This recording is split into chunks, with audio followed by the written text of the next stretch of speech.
Bira ang oportunidad sa mga gaya kong hindi nakapagtapos ng pag-aaral. Nang tanging pinangawakan na lang matinding pagdarasal. Na sana bukas meron pa akong matulugan. Na sana bukas meron pa akong mahingian.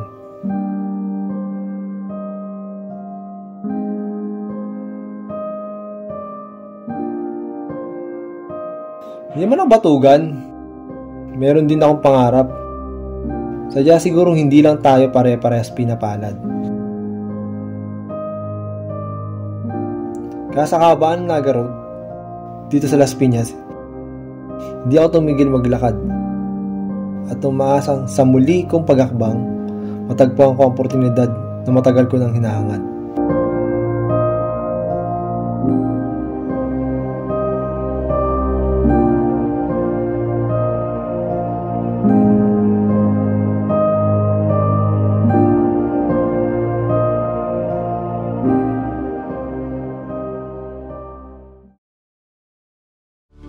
Nakaipon na ako ng sapat na barya. Hindi ito sapat para makapag-aral ako. Pero sakto ito pambili ng inuming pinapangarap ko.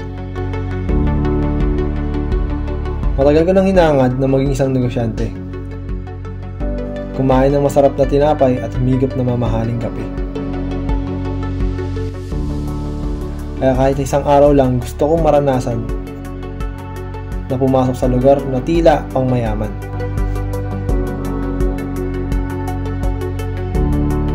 $152, $153, $154, $155. Hindi naman talaga hadlang ang kahirapan upang ang pangarap ay hindi magampanan. Sabi nga nila, mangangarap ka na rin lang, taasan mo na.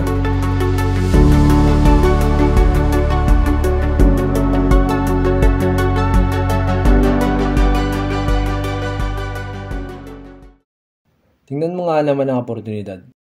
Dumarating sa oras na hindi mo hinahangad. Naalala niyo yung kape ko? Hindi ko siya nainom.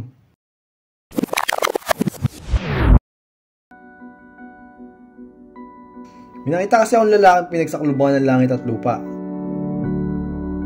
Tinatanong ko siya kung anong problema.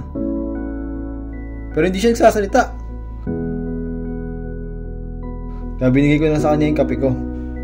Kasi parang mas kailangan niya.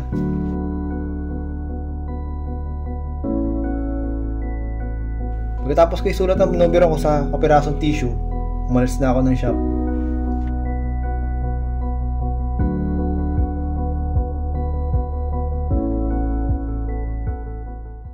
Ngayong isang araw, natanggap ako ng tawag mula sa hindi ko kilalang numero.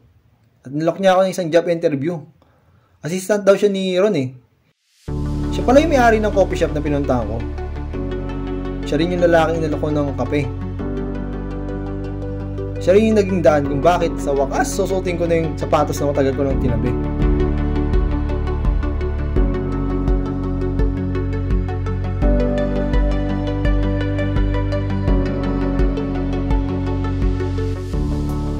Kailan ba malakas ang mahina?